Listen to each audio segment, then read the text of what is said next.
Ms Flint, this part of the questions will inevitably range over a number of different matters and be somewhat varied. Okay.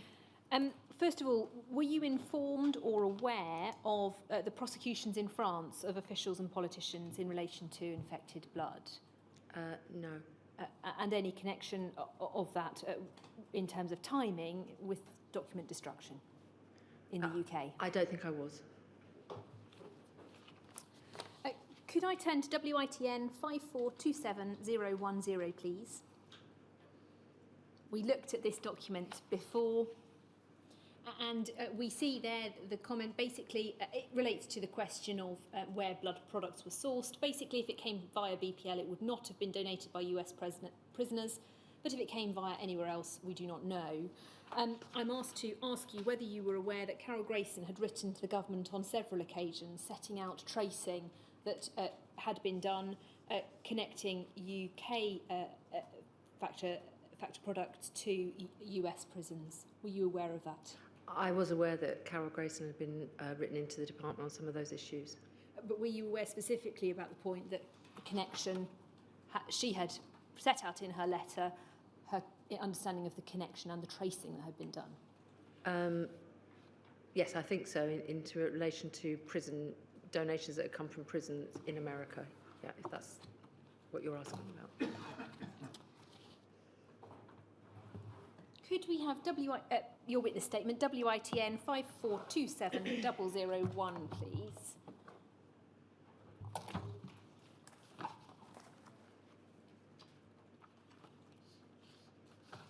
And page 99.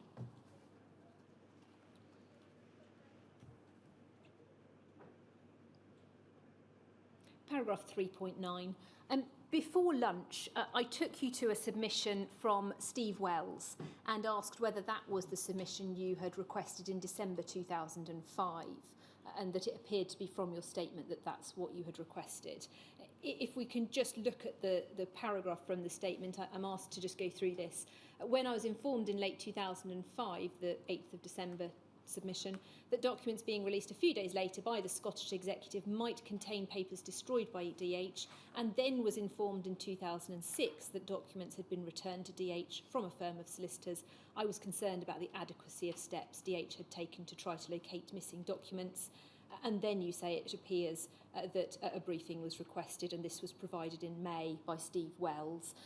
Is it right that, in fact, the request for the submission from Steve Wells arose from an accumulation of concerns about documents, both the December 2005 submission and subsequent issues in 2006? I think that's correct. Could we then turn to DHSC 5857854, please?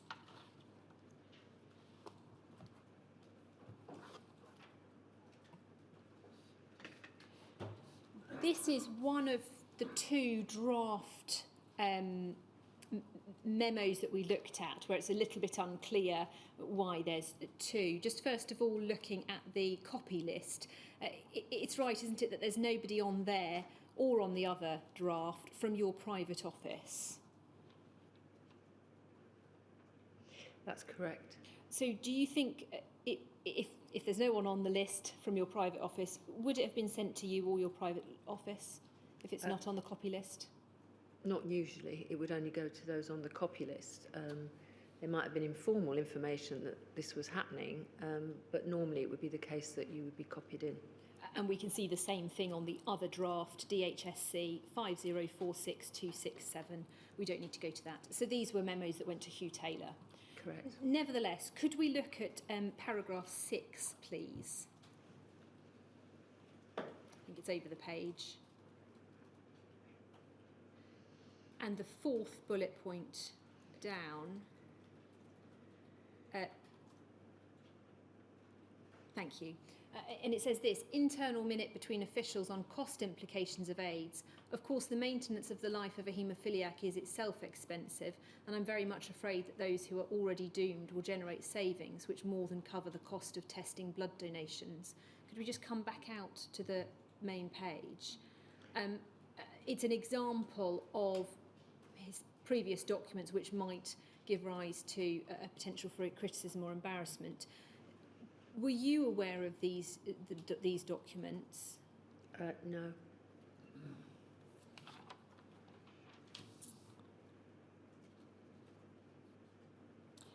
On an entirely different topic, we can take that down.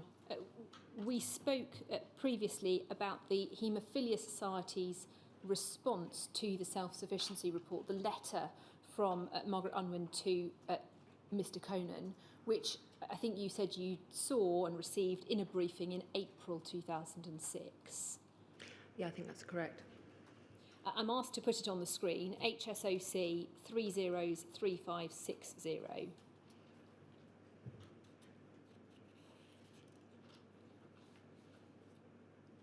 It raises certain factual disputes in relation to the self-sufficiency report.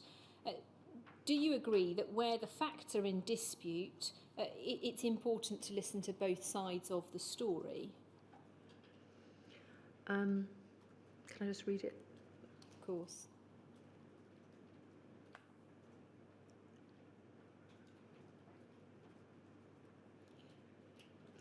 I mean, obviously, this exchange of letters was exchange of letters between Margaret Unwin and William Conan. In terms of his response, I saw it attached to something else, I think, later on. Could you just remind me which document it was attached to, please? Yes, it was attached to a briefing that you received in April 2006, so it was a little way after. Yeah, okay.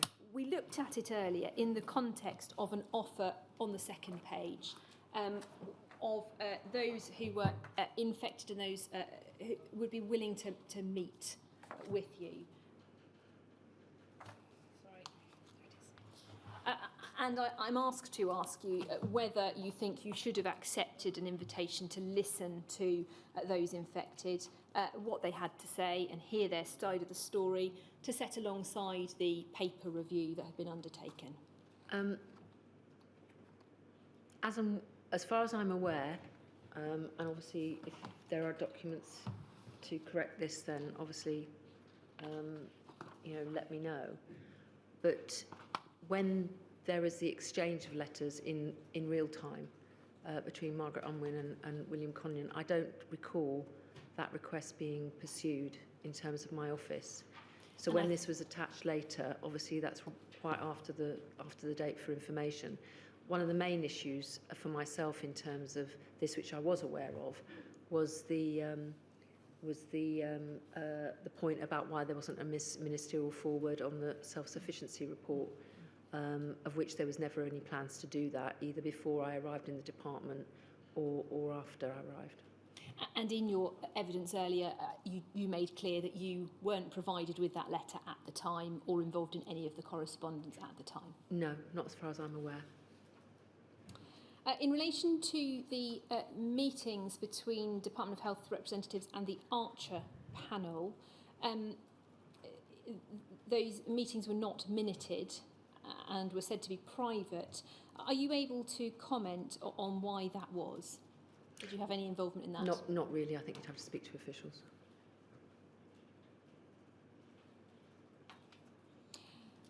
You've talked about being presented with briefings through a prism. And in other evidence, there's been a discussion about ministers being provided only with consensus views. Do you think that briefings or recommendations should include outlier views as well?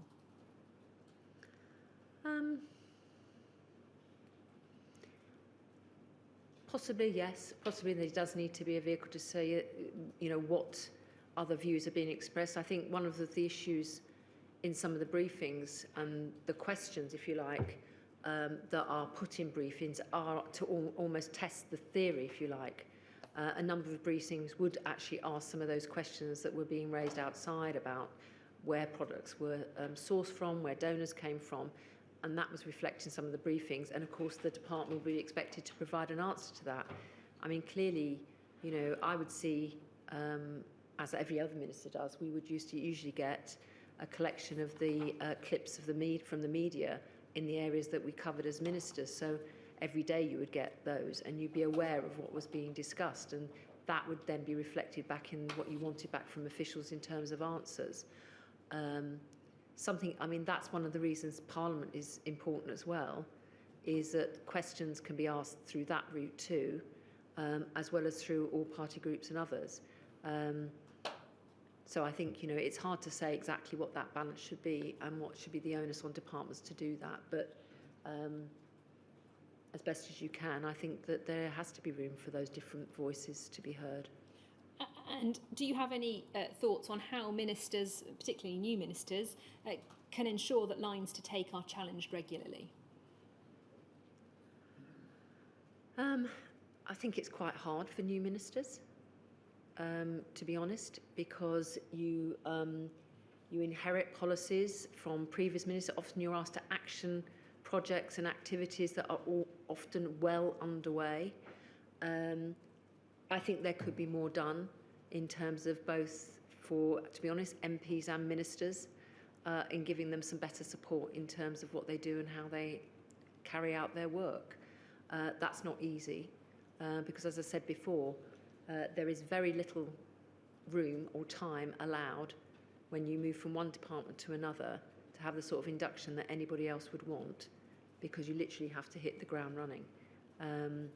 And as well as one area of your portfolio that you might be dealing with, multiply that many other times by all the other things on your time. I mean, maybe it would be great if we had more ministers so you could spend more time on different areas, but I don't think that's never going to happen. But that's why the civil service is so important in this, in terms of what they contribute and how they inform you.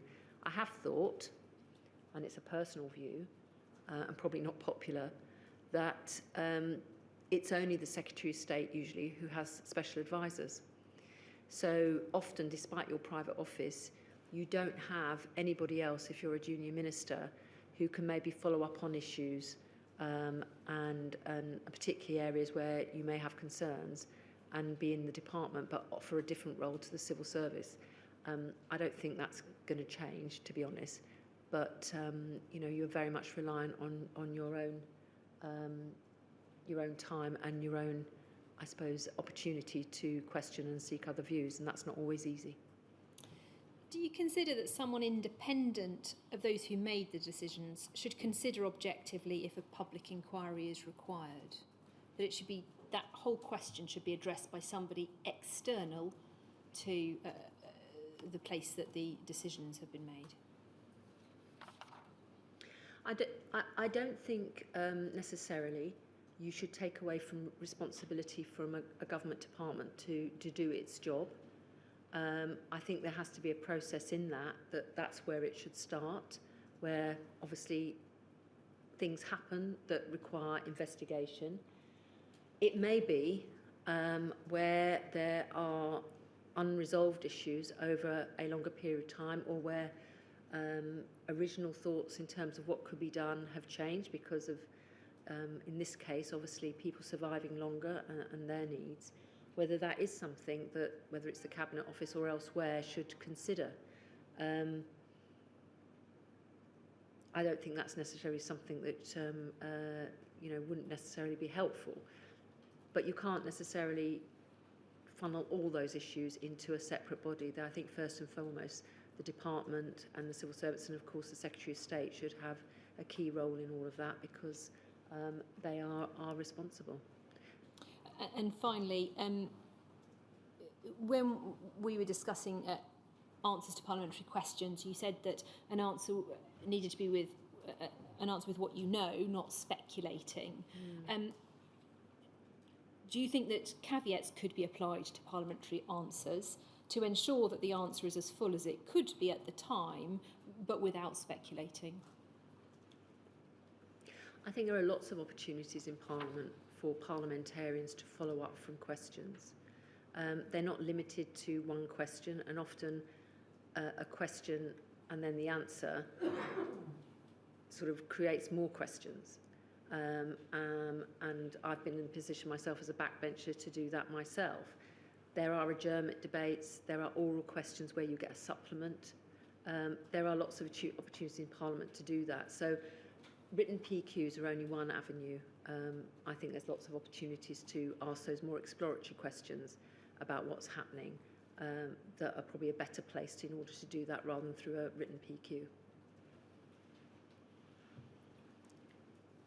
There are no further questions from those behind me. Do you have anything you would like to raise? Yes, just a couple really to get your reflections on a couple of things.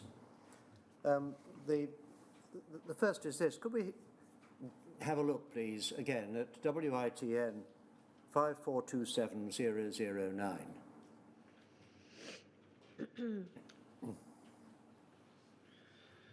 Thank you. Now this is, it's self-explanatory, we looked at it earlier on today. It's the point number one, which I just want to focus on for a moment.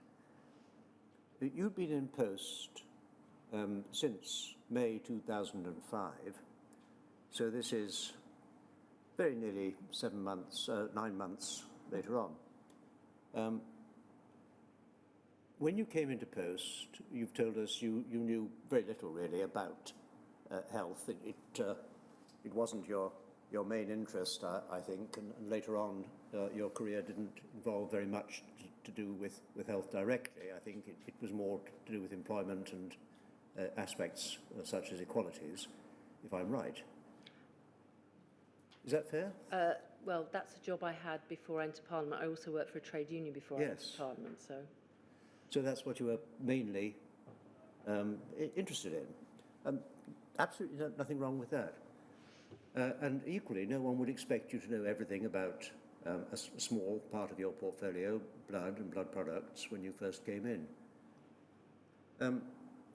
What I've heard in the inquiry has been that there was for quite some time a concern being expressed publicly. It had originally been written about, I think, in 1970, and was raised various times thereafter, about the source of plasma used to make blood products in America. And in one sense, your first question here is looking at where does this stuff come from? It's a crude expression, but that's really what it's asking, isn't it? Do we know? What was it that do you think alerted you to ask that question at this time? I don't know, and I can't recall whether it was a question I'd asked before. Often, as a minister, you might ask the same question a number of times because you're working on a whole load of other areas, and then something prompts you. It could have been there had been something in the media that drew my attention back again to this, and I want to ask the question again. I think sometimes that does happen. I don't know, to be honest. Probably something like that triggered this question to just to reassure myself about what was the story behind that and what did it mean. And of course, there were various explanations given about what products we were able to source in the UK. There were various things that I saw about, even if it had come from America, what else was happening, how products were taken from donors across the board and one infected person could infect it. There were a whole load of things, including, I recall, Sir Brian, about hepatitis in terms of the UK population entering the system as well, where there was pooled blood and plasma for this purpose. So I think just sometimes these triggered it. Sometimes also something might crop up and, I'd be asking, can someone show me, can I have another look at that report? I haven't looked at it for a while, can I have another look at that report or something like this? I'm not saying that's the case in this one, but part of it is constantly when you have triggers, either things have been said in Parliament or you've read something in the media or you've seen something and you're not quite sure, and that's a good thing that it does that. But in just describing, in any given day, you might have a bit of time at your desk, you may be called over to Parliament, or you might have other things you're doing as well. And they can be quite different types of issues. So I think and sometimes when something comes up, you just try and get some information as and when you can. I'm not saying that that's necessarily a great system of working, but it's often the working system that ministers have to undertake. Well, I don't think anyone can know everything about everything all at once. But in this particular case, you asked the question for a purpose. What do you think you would have done if you got the answer back? Well, yes, in the early 1980s, the understanding is that some of the American pharmaceutical companies may have sourced their plasma from prisoners. There was a fuss about Little Rock in Arkansas, and so on, and Alabama State Penitentiary, and the like. Suppose you'd had that information. What do you think it would have led you to do? I think I was aware of information that told me that one of the issues was that I think it's BPL did source in terms of the UK, but often some medical practitioners source products from elsewhere, and maybe that wasn't as controlled as it is today. I'm not an expert on that. And therefore, I think the context of that and asking these discussions was about how much did people know at the time, how much were they aware of the dangers of hepatitis, for example, and whether actually, whilst they weren't as concerned about the risk as maybe later they were able to understand and therefore be in that. So I think there was a context about some of this as well when these questions were asked. But obviously, you're hearing reports about this and you want to know more. And as I said before, I think one of the bits of advice that came back was about who actually use products from overseas in terms of our own system here, but also about whether that would have fundamentally affected stopping the infections getting into our blood supplies. And at the time, I seem to recall there was quite a lot of argument that it wouldn't necessarily have done so. So at the time, you recall the reason being at least an argument that the importation of American blood products might have made a difficult situation worse. I don't know if I could say that, but certainly there were arguments about where it came from and where it came into our system, but also there were other ways that the infection was coming into our system as well, within our own UK pooled products as well. Well, thank you for that. The other thing which I want to ask you about is a document which we looked at, I think just very shortly after looking at that one. It's WITN 5427007.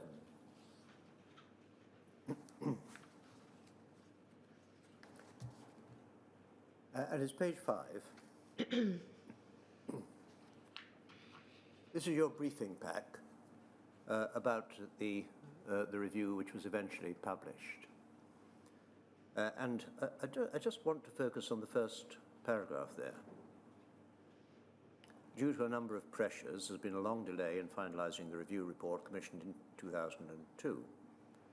So the chronology, commissioned 2002. A draft report submitted to the blood policy team in January 2003, and then this, following a 3-month assignment by a Department of Health official. So a Department of Health official is working on this for 3 months and produces a report, a draft. Took him 3 months, or her 3 months. It's not then until, 2006, that the report finally sees the light of day. So 3 months to write, 3 years to do the fiddly bits, if I can put it so crudely, which are then described in the next paragraph. It's not that there's nothing to be done, but do you have any observations about those comparative periods of time? Well, it does seem a long time, given that the briefing suggests a draft report was submitted in January 2003. That does seem a long time. I can't really comment on that period because it was before your time. It was before my time. When I came into the department in May 2005, basically I was obviously given a bit of a background to when it was commissioned, about what its remit was, and that actually they were in, what's suggested, the final stages to get the report published. I couldn't really affect what had happened before or change that. So it was just a matter of just, okay, right, when is it going to get published? What else is needed to be done? But yeah, I mean, it's a long time. And the turnaround, I think, for these things is I'm sure, not something that just happens in the Department of Health. But I think, again, I mean, you'd have to speak to other ministers during that time or officials. Part of it probably was workload, not just in TH, but with other parties that they were working with to provide the content for this report. Sometimes there's just not enough resources to do that. Yes. Do you recollect thinking to yourself, well, here I am, appointed in 2005.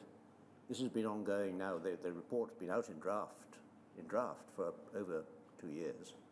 And I'm going to go and defend the delay here because it's on your watch that it's going to be published.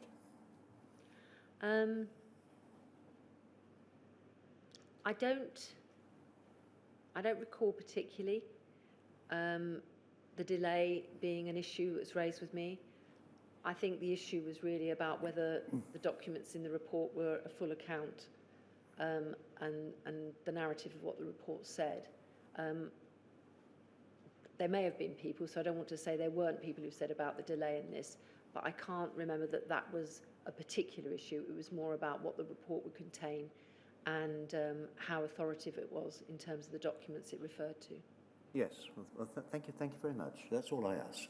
Ms. Flint, is there anything else you would like to add? I'd just like to thank you, Sir Brian, and Council to the Inquiry for your courtesy in your questions today. I hope my answers and I hope my written statement is helpful, and I hope I've tried to be give as full account as I'm able. I think, Sir Brian, rightly, you have ensured that the voices of those infected and affected are at the centre of this inquiry, and I wish you well in your deliberations. Well, thank you for that, and thank you for helping to give us really a rounded picture of what happened in the early 2000s. We've had a number of different perspectives, and we now have yours to, as it were, round it off, and that's particularly useful to us in establishing, as best we can, a full picture of, as full a picture as we can, of what was happening. So thank you. Thank you. So we won't now be sitting until Wednesday, when there will be a presentation by Council to the Inquiry on government decision making and the response of the government in Scotland. Yes, so 10 o'clock next Wednesday.